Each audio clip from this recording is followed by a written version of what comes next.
What's up, everybody? Welcome to BioS 3 Raw TV. Well, I want to talk about something today that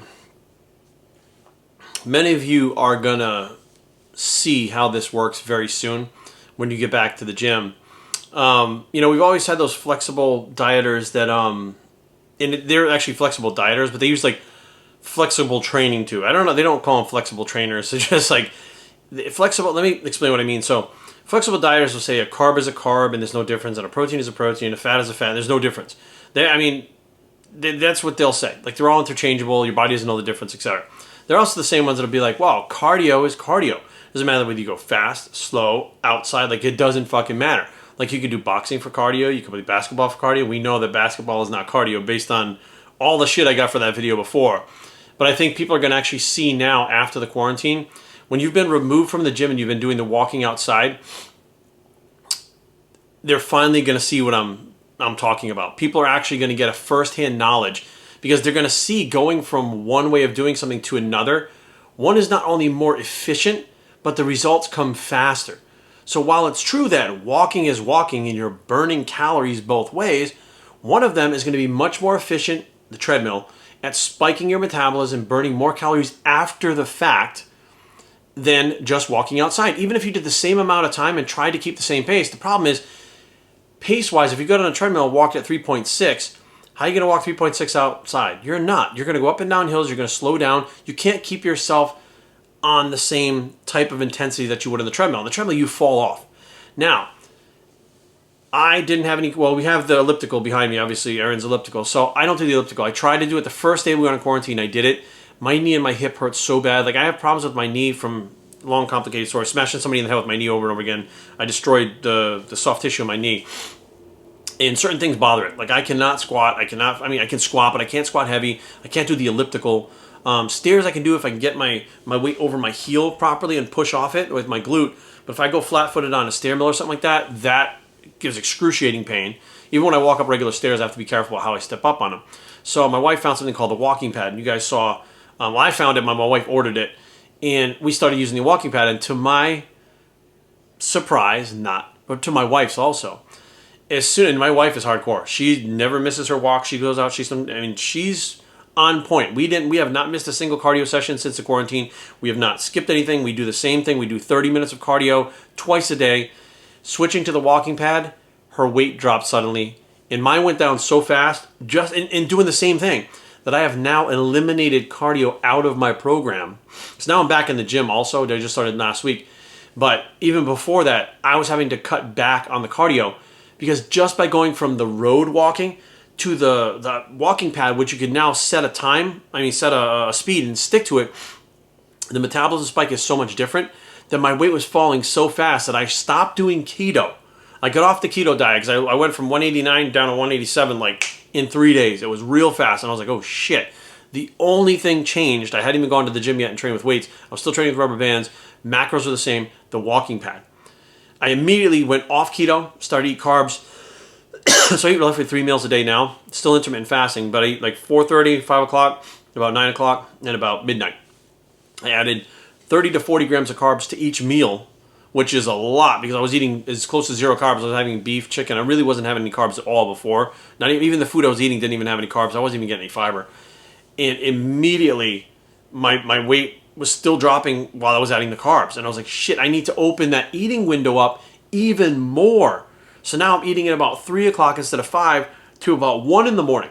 I need to open it up, and I'm shoving more food besides those 3 meals. I may have another shake or something like that, like a protein shake. I may have like a banana with a protein shake. I'm adding more food. And the only thing that changed was I went from outside, and we tried to walk as fast as we could. We tried to keep the pace. We did everything like we would normally do. We did it outside. It's not as efficient. It doesn't keep you as steady outside. Now, bear with me. So, scientifically, there's a lot of guys out there that can give you all the big words. There's a lot of guys out there that can tell the exact pathways. There's a lot of guys out there that confuse the shit out of you by telling all this scientific mumbo-jumbo jargon that makes you go, oh, they know what they're talking about. Well, here's the deal. There's aerobic and there's anaerobic, right? And people get confused. They call anaerobic things cardio sometimes because their heart rate goes up. So they figure, well, my heart rate goes up, I'm doing cardio. So for instance, when you're playing basketball and you're running back and forth and you're stopping, right? When you stop, and people don't grasp this concept, your systems start to try to recover because they're producing energy. So what they're doing is trying to recover to get ready to produce more energy. So every time you do a basketball drill, right, you're playing on a one-on-one or in teams or whatever the case may be, even though you are active, it's not a constant, non-stop thing, which is why basketball players, even at the elite level, also do cardiovascular conditioning, including the games that they have in the NBA, including the training that they do and the drills. They also do cardiovascular conditioning on top of it because that aerobic conditioning is now conditioning their bodies in a different way than the drills. The agility drills, the actual intensity and stuff like that, you cannot sustain. It's like asking somebody to sprint for 45 minutes straight. They can't. They'll maybe be able to sprint for about 1 minute, maybe 2 minutes, and you'll see the actual power output going down until they fucking collapse because it's anaerobic, it's power. So when you are, and of course there's streets and stuff we have to stop at. We have to stop at major, I don't want to say highways, but major roads we got to stop. We got to wait for the light. Those lights take 1 or 2 minutes. We're standing there during our walk. So we are having to break those walks up. You can't, I mean, maybe if you found a place outside that was straight, but we're not that lucky to have that right now. Everywhere we are, you're going to have to cross major roads and you're going to have to stop. But some people, those flexible dieters and the flexible trainers, will be, well, it doesn't matter. As long as you go out there and burn this many calories, So let me get this straight. So as long as I go out there, I have to walk for 6 hours to burn enough calories, right? So if I go on the treadmill and I only burn 50 calories compared to 200 calories, why is it that my body drops fat consistently on the 50 calories rather than doing the 200 calories outside? So roughly in a gym setting, I'm burning about 80 to 90 calories for my time on the treadmill. And I can still drop 1 to 2 pounds a week without dieting, without pushing any kind of macros or anything like that, just based on steady, consistent cardio. Because now, aerobic, your body is consistently producing energy. When you're in an aerobic state, I don't want to say it's indefinite because eventually your body will give out, but you can sustain long periods of time, like long distance runners. There are long distance runners that go out there and they run for 1 hour, 2 hours. I mean, my wife will go run for an hour, 2 hours, 3 hours, 4 hours. I've seen where they have a backpack and they run and they change their shoes halfway and keep going. Like that's how long, but you can't sprint that long because it's using 2 different pathways. So as your body's creating energy nonstop, like if I do this right now for the next 3 hours, my body's gonna be able to create energy. If I start doing it fast like this, I'm not gonna be able to create energy that long. It's 2 different pathways. Now, why am I talking about these pathways? Because after those pathways are done being used, the one that's aerobic utilizes oxygen in a different way than the one that's anaerobic. The anaerobic pathway uses a lot more glycogen and amino acids, fats. It uses a lot more things other than oxygen. And to burn fat, you need oxygen. To be in an aerobic state, aerobic means with oxygen. Anaerobic means without oxygen. So to be in an aerobic state, to be consistently moving, that is going to make your body utilize oxygen a certain way.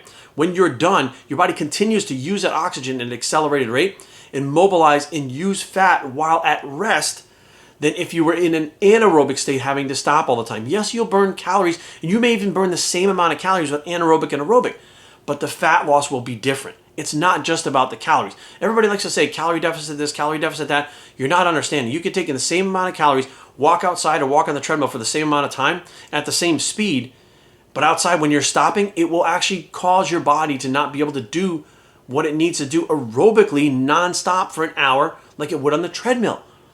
And people don't grasp that concept. Even when you get on a bike, people on a bike, they got to watch those numbers, the RPMs, to keep them where they need to go to make sure that intensity stays the same so they're actually outputting energy nonstop to get the results that they want. You can't go, I'm going to do 99 RPMs and 150 RPMs, then 30 RPMs. Like just changing those RPMs like that, it changes the way that your body uses oxygen and produces energy. Whereas on a treadmill, that if you stop, you fall off, it keeps you consistent, it keeps you legit. You know, it's keeping you accountable to not fall off the fucking thing. Stair mill, the same thing. To me, the stair mill and the treadmill are the 2 best things in your life to use for cardio for fat loss because you can control them, you can use progression, and you can get your body in an aerobic state for long periods of time and be able to use that post-workout afterburner effect that comes with the increased oxygen utilization and fat mobilization afterwards. So you have a longer period. Like people think, as long as I go out and exercise, I'm going to burn fat. That's not true. You burn more fat at rest. You start the system to mobilize fat when you're actually training and stuff like that, but you burn a lot of carbohydrates, glycogen, amino acids, fats. You know, you may burn muscle too. You may break down muscle tissue. Like you're burning all these different things, but when you stop, your body actually utilizes and effectively burns fat actually when you're sleeping. In deep sleep, to REM, you actually burn more fat there than you do in the gym when you're training. People don't even realize that. So like people don't realize, well, cardio cardio is setting you up for the rest of the 24 hours to be a more effective fat burning machine. It's about stimulating your metabolism, getting your body to do what it needs to do in an aerobic state so it can utilize more oxygen, it can burn more fat over that time, and have an extended afterburner effect afterwards. It's not about just doing the cardio. It has to be done with a very specific intent. It's like weight training. You can't go in the gym, take the bar, do 1 rep on a bench press, put it down, and think you have a big chest. You have to train with intent. You have to get in there, you have to concentrate, and you have to do sets, multiple sets to get that stimulated. Once the muscle's stimulated, you get out of the gym and you grow. Well, and when you're doing cardio, you go in the gym, you stimulate your metabolism through the cardio, increase oxygen utilization, you mobilize fat, just like, so you're stimulating your body, just like you stimulate it with the weights. When you get out of the gym, you grow from the weights. When you get out of the gym, you lose fat from the cardio and the cardiovascular uptake and increase in metabolism. It all happens outside of the gym. The gym is not this magic place where you walk in and build muscle and lose fat. What happens there is the work gets done there and everything happens outside of the gym.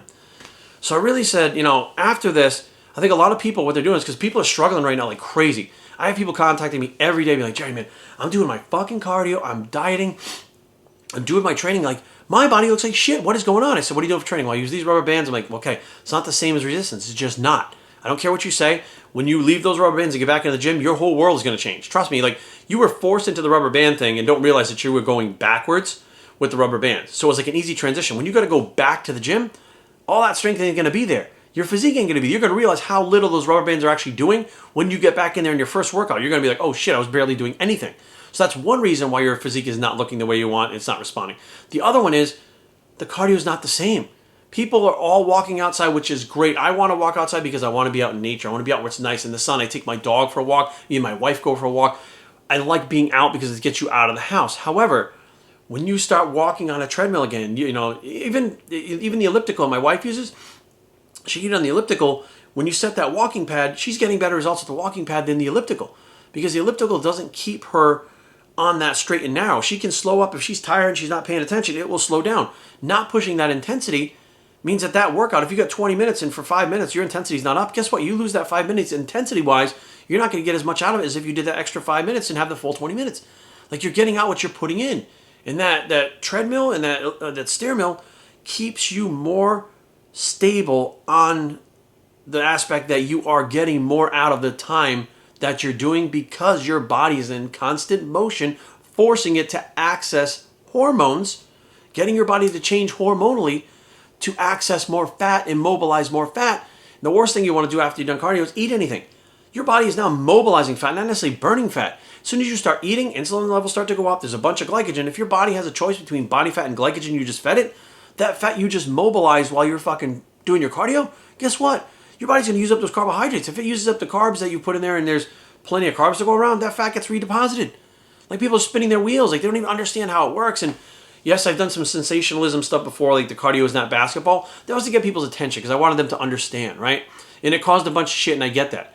But now I'm like, hey, all that stuff that I talked about in the past that people have given me shit for, now they're going to actually see. Now they're going to actually feel with the amount of people whose physiques have gone backwards, with them thinking that they're doing the right things because they listen to these flexible dieters. They listen to these flexible trainers say, well, just do some bands. It's just as good. Just go walking outside. It's just as good. It's just not. There are levels as to how good shit are. And those levels dictate how fast you respond. If you're doing the level walking outside over here, that's where your fat loss is at. If you're on the treadmill, even to go 3.6 to 3.8 on an incline nonstop for 35 minutes, your fat loss just went up here. That's how much faster. If you're on there doing it twice a day on your treadmill, you're up here. If you walk twice a day on the street, you can't make sure that you're legit like that, hitting those numbers, you're down here. You can use progression and increase the intensity as well as the time on the treadmill. I mean, I try to increase the intensity outside. What I do is put a backpack on with 40 pounds in it and walk around with it. And all it did was make me almost fucking break my back walking with a backpack full. I don't have a weighted vest, and trying to buy one now was like $5,000. They price gouged them. So I was like, I'll just increase the intensity. I was doing whatever I could outside, and my weight was dropping. But as soon as I threw that treadmill in, or the walking pad in, it was like within days, I was like, oh shit, this is like being back in the gym. And it was messed up because I was really getting to be under the pressure because I'm 44. Maybe my body's not going to change like that anymore. Maybe because I'm not loaded on drugs like I was before. Maybe my body's not going to change like it did before. Why? I was losing a pound a week, a pound and a half. I used to do 4, 5, 6 pounds of fat a week and maintain my strength, getting ready for a show. Right? So I'm like, why is this so slow now? put the walking pad, kept my cardio more consistent and stable. Boom, the weight came right at 2 pounds in 3 days. And I was like, holy shit. I'm like, I had to eat more food. And today, here I am eating more food because my weight was dropping so fast just by switching from outside to the walking pad. So be aware, guys. This video is for you when you get back in the gym. All of you that have been out of the gym for a little while, doing rubber band workouts, doing your outside cardio and stuff like that. This video is for you. You're going to feel so different when you walk in that gym. And if you're not happy with your physique now, if you're feeling a little down about it, depressed, I get it. A lot of us are there. Not all of us, because some people have home gyms, but a lot of us are there. When you get back in the gym, that first workout, you're going to go, this is why my body looks the way it does. I'm basically just about untrained. Like, I'm not even fit right now. Like, I'm active, but I'm not even fit compared to what I was before. And now, after this first workout, I just got through my first week of workouts last week. I was absolutely floored with how much different my body looked after 1 week of being back. Like, the muscles looked fuller because the carbs that I was eating for the increased cardio, now I'm training. The muscles are actually getting worked again. That glycogen, when it gets stored back in the muscles again, fills them out and it looks fuller and rounder again. So I'm more muscular. I'm starting to put weight back on the scale. Like, my body's doing what it normally did in the past because I'm in a gym, I'm eating right, and my cardio is now legit. It's not the outside stuff. Now, I'm not saying I'm not going to walk outside.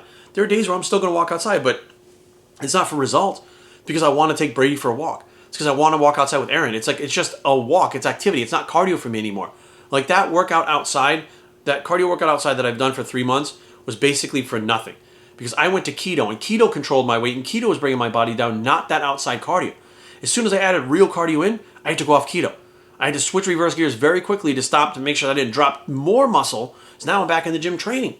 So now I need that food back in. I need that metabolism to not be that fast like that. Now I need to slow things down a little bit. And it's going to be an eye-opener for you guys. Like, this is unprecedented, the fact that people have been forced to take time out of the gym that don't want to, never wanted to, and never have before. So, like, you don't really understand what's going on. I didn't. This is the first time I've had to go through. I've never had to go through this before. 10 weeks without training? That's the first, without training, thinking back, there's probably maybe 5 times in 30 years that I took a day off from the gym that wasn't scheduled. I do not take days off that's not scheduled. I'm so consistent, nonstop, all the time, that for 30 years I've had about 5 times where I didn't go to the gym. I've always scheduled everything off. And all of a sudden it comes the pandemic, and it's like, guess what? Not only are you going to be out of the gym, you're going to be out for 2.5 months, maybe longer. Like, I don't even know what my physique would look like. I don't even know how my strength would be. I don't even know who I would be as a person, because that helps my mental health too. So we're in an unprecedented time where all of us have been thrown into this shit. We're not happy about it. We're all going through it.